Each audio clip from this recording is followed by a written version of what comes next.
자, 오늘 6월 24일 마감 시황 말씀드리도록 하겠습니다. 요즘은 이제 김상현 전문가 목요일 날 야간 방송을 하기 때문에 금요일 날 마감 시황은 제가 해드리고 있는데요. 일단 이번 주 제가 금요일 날 지난주 금요일에도 제가 시황을 썼을 거 아닙니까? 그때도 이제 서두를 보니까 이번 주는 참 지옥 같은 주간이었습니다. 이렇게 시작을 했는데 이번 주는 더 하죠. 더 하는데 이번 주 상황을 좀 보면은 여러분들이 코로나 때랑 한번 비교해 볼게요. 코스피를 좀 비교를 해보면은 코스피 같은 경우 오늘 이번 달 월봉입니다. 이번 달 월봉상 마이너스 14.13%까지 빠졌다가 지금 현재 종가 물론 다음 주 월화수 만약에 좀 반등을 좀 해준다면은 종가가 조금 더 낮아질 수는 있겠죠. 마이너스 11.89 거의 12% 빠져 있죠. 거기다가 코로나 같은 경우는 한 석 달 동안 바박 빠지고 그다음부터 들어 올렸는데 지금은 작년 6월이 고점이죠. 그때부터 계속 지금 1년째 빠지고 있는 흐름입니다. 그럼에도 불구하고 지금 코스피가 14% 저가 기준으로 그 정도까지 지금 마이너스가 나오고 있는 상황입니다. 1년 내 이러고 있는 거죠. 코스닥은 더 심합니다. 역시 코스닥도 코로나 때 보면은 월봉입니다. 드럭 하고 한 석 달 빠지고 쫙 올라가 줬는데 보시면은 여기 이제 올해 1월도 좀 급락 있었죠. 올해 1월 급락 보면 종가가 마이너스 15.58%입니다. 코로나 때 2020년 3월에 종가가 마이너스 6.82%입니다. 종가 기준으로 보면은 월봉이 이때가 더 빠졌어요. 올해 1월이. 올해 이번 달 보시면은 코스닥 기준으로 저가가 20%가 넘습니다. 20.03%입니다. 지수가 20%가 빠졌잖아요. 그럼 개별주는 40% 최소한 30% 40%가 빠졌다는 얘기예요. 통상 이제 지수의 2배 정도 빠진다고 하거든요. 개별주들은. 이제 이마이 맞아 놓고서 이번 달에 또 한 40% 맞았어요. 30% 40%더 맞았다는 얘기입니다. 여러분들이 버티기가 절대 녹록하지가 않습니다. 그럼에도 불구하고 저를 이번 주에 너무너무 화가 나게 한 거는 시장이 안 좋은 게 안 좋은 게 아닙니다. 왜냐하면 제가 이번 주에 월요일에 방송을 여러분들과 만나서 했는데 그때 여러분들께 뭐라고 말씀을 드렸습니까? 월요일 첫 방송부터 세 가지 길이 있다. 한 가지는 일단은 여기까지 지금까지 흙탕물길을 걸어왔다고 한다면은 지금부터는 길이 없을 거다라는 말씀을 드렸습니다. 없는 길을 우리는 걸어가야 되는 상황입니다. 그렇기 때문에 세 가지 길이 있다. 일단은 아예 접는 방법. 주식을 모든 사람이 다 잘할 필요가 없습니다. 물론 이렇게 생각하시겠죠. 솔직히 말씀드려서 대부분의 99%의 사람들이 접고 싶어도 물려가지고 접지 못하고 있는 겁니다. 라고 하실 겁니다. 대책도 없고 방법도 없고 이런 분들이 많으실 겁니다.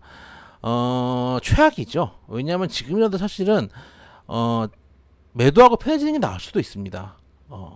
월요일날 그 말씀 드렸을 때 매도를 하고 편해지신 분들은 이번 주에 급락을 맞지 않으셨어도 됐겠죠. 둘째 방법은 일부 한 절반 정도 이상은 정리를 해놓고 남은 절반은 그냥 가시되 절반 정리를 해서 나중에 시장이 조금 안정되면 들어오셨으면 좋겠다라는 말씀을 드렸습니다. 제 생각에 그 시점을 방송에서는 이제 말씀을 못 드렸는데 시간이 없어서 제 생각에는 우크라이나 전쟁이 마감될 쯤 되면은 혹은 마감된 이후에 시장이 좀 안정을 찾지 않을까. 그때쯤 절반을 현금화 해놨다가 들어오시는 것도 방법입니다. 세 번째, 그럼에도 불구하고 이렇게까지 말씀을 해드렸음에도 불구하고 그래도 나는 가겠다. 끌려가던 어쩔 수 없이 종목이 물려서 끌려갔던 뭐 했던 가겠다라고 마음을 먹으셨으면은 웃으면서 가야 된다. 이런 말씀을 드렸습니다. 왜냐하면 주식은 언제나 상승에 베팅을 하는 겁니다. 여러분들 주식 선물이나 옵션을 하는 게 아니니까요. 이렇게 말씀을 드렸는데 일단 이번 주가 가장 심리가 안 좋은 주였어요. 이게 왜 그러냐면은 글로벌 증시는 나쁘지 않았습니다. 나쁘지 않았는데 우리나라 증시만 엄청나게 빠졌어요. 뭐 홍콩, 대만에 비해서 막 3배씩 빠졌는데 일단 지수가 하락을 하니까 방송에서는 증권 방송에서도 그렇고 뉴스에서도 그렇고 그래서 경기 침체 우려, 인플레이션 우려, 뭐 물론 수급 얘기들도 하더라고요. 수급 우려가 있고 하니까 경기가 안 좋다. 그래서 그 우려가 뭐지 선반영된 게 아닌가. 라고 하면서 방어주 위주로 포트폴리오를 짜셨으면 좋겠다. 이런 전략이 한 시간에 한 번씩 들려요. 저 다른 전문가들이 뭐라고 얘기를 하는지 좀 들어보려고 경제방송을 돌려봤더니 그런 이야기들을 합니다. 제 생각은 개인적인 생각이면 제가 맞는다는 건 아닌데 개떡 같은 생각입니다. 미친 짓입니다. 제가 생각하기에는. 왜냐하면은 하락할 때는 성장주가 다 두드려 맞고 나서 만약에 반등을 준다고 가정하면 아까 말씀드렸죠. 주식은 상승 베팅을 하는 겁니다. 하락을 했을 때 대응을 하는 것도 중요하지만 어차피 여러분들이 대응을 못 하실 거면은 버티다가 여러분들 어차피 손절 못 하시잖아요. 그럼 버티다가 상승할 때 최대한 손실률을 줄여나가야 되는데 맞을 때는 성장주를 급하게 맞고 올라갈 땐 방어주를 천천히 얻는다. 개떡 같은 얘기입니다. 그 얘기는 제가 그래서 방송에서 삼성전자를 사는 거를 좋아하지 않는다, 삼성전자 권하지 않는다 이 말씀을 계속 드리는 이유도 그것과 마찬가지입니다. 여러분들이 지금 매매하는 거 삼성전자를 계속 개인들이 매수를 하는데 어디서 나겠습니까? 여러분들 그냥 다른 개별 종목도 성장주 막 이런 거 급락 나오니까 겁나니까 팔고 그렇다고 주식에서 어차피 손실 본 거 있으니까 손실은 떼워야 되겠고 삼성전자 사는 겁니다.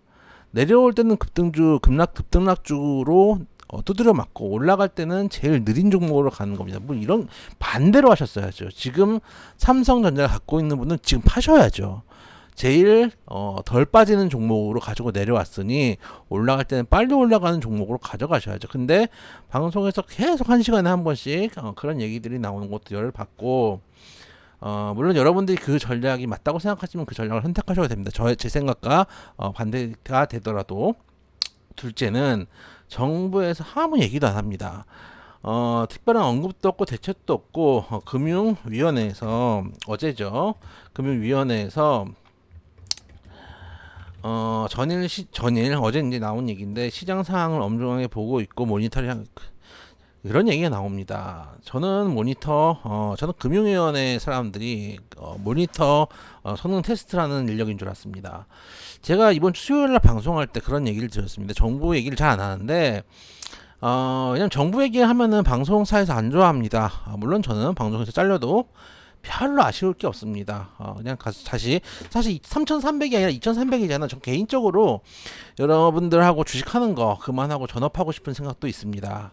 근데 그러기에는 저를 믿고 따라와 주시는 회원님들이 계시기 때문에 갈 수도 없고 이런 상황인데 어쨌든 간 저는 그래서 정치적인 얘기나 이제 정부 얘기 잘 못하는데 정부의 대책을 세워야 된다. 공매도라도 일시 중단시켜야 되고 연기금 계속 해외에 투자하겠다. 해외 주식 비중 늘리겠다. 이렇게 하는데 그럼 그게 그 자체가 환율을 움직이고 외국인 이탈을 가속화시킨다. 연기금 이렇게 외국인 투자하는 게 맞냐? 대한민국 주식 못하는 거냐? 그럴 바엔 대한민국 주식보다 나스닥에 상장하는 게 맞지 않냐? 이렇게까지 말씀을 드렸습니다. 사실 열받았었죠. 이번 주 내내 열이 받고 있고 지금도 열받았습니다. 오늘 올라갔다고 여러분들 좋아하실 거 아닙니다. 이렇게 시장이 잡주처럼 변동성이 있는 시장이면 시장이 망가진 겁니다. 올라갔다고 해서 좋아할 것도 아니고 내려갔다고 해서 괴로워할 것도 아닙니다. 그래서 여러분들께 다시 한번 말씀드리고 싶습니다. 올라갔다고 너무 희희락락하실 것도 없고 떨어졌다고 너무 괴로워하실 것도 아닙니다. 지금 여러분들이 하셔야 될 건 뭐냐면은 내 종목을 다시 리뷰를 하셔야 됩니다. 일단 실적 없는 종목은 여러분들이 오래 가져가실 수가 없습니다. 제가 뭐 방송에 말씀드렸죠. 버텨야지 한다고 버틸 수 있는 게 아니고 내가 버틸 수 있는 근거를 스스로 만들어 가셔야 됩니다. 그러려면은 버틸 수 있는 종목으로 포트폴리오를 구성해야 됩니다. 뉴스 보고 따라간 종목들이나 테마주에 끌려 들어간 종목들은 만약에 결과치적으로 내가 샀던 것보다 훨씬 더 날아간다고 하더라도 그때까지 여러분들이 버틸 수가 없습니다. 둘째, 그리고 포트폴리오를 구성하는 종목의 숫자를 줄여야 됩니다. 숫자가 많아지고 그 중에서 뭐 하나가 어제 같은 경우 마이너스 10% 20%가 켜지잖아요. 멘탈이 부서집니다. 그런 측면이 있다는 거 여러분들이 좀 생각을 하시면 좋겠고, 셋째는 여유 자금으로 주식하셔야 됩니다. 어제 오늘 신용 잔고의 최후를 보셨을 겁니다. 오늘 장초에 제가 오늘 저희 회원님들 방에는 제가 올려드렸었는데 장초에 그 40분의 이상가가 나오죠. 반대 매매가 어떻게 나오냐면은 장초에 하한가로 증권사에서 자동으로 매도를 걸어 놓습니다. 그렇기 때문에 40분의 시간의 시장이 열리면은 대부분 종목들이 하한가로 찍힙니다. 그러다가 이제 개장할 때쯤 되면 다시 끌어올라오게 됩니다. 근데 이게 나오나요? 이게 이렇게 어떻게 보여드리면 이걸 잘 보여드렸다고 소문이 날까? 캡처를 해야 되겠네요. 오늘 장초에 흐름을 제가 김상현 전문가가 스크린샷을 찍어 놓은 거를 제가 조금 갖다 썼는데 보이실지는 모르겠습니다만은 크게 키워지지가 않네요. 예상가 예상 체결가입니다. 시간 외에 이제 예상 체결가 형성되다 9시에 딱 이제 예상 그 체결가가 나오잖아요. 아침에 코스닥이 마이너스 10.73%까지 개파락을 합니다. 예상가에서 코스피 같은 경우도 3.05% 밀린 다음에 시작을 합니다. 이 얘기는 뭐냐면은 어제 반대 매매 나온 사람들은 다 털려나갔다는 얘기입니다. 그 다음에 그거를 외국인 기관이 먹고 특히 기관이 먹고 오늘 시장을 끌어올린 겁니다. 자금 관리의 중요성을 여러분들이 한번 느끼실 필요가 있습니다. 자금은 뭐냐면은 여러분들의 돈의 크기가 아닙니다. 많이 운영하면 많이 벌고 조금 운영하면 조금 벌고가 아닙니다. 자금 운용은 크기만 생각하시면 안 되고 기간도 생각하셔야 됩니다. 내가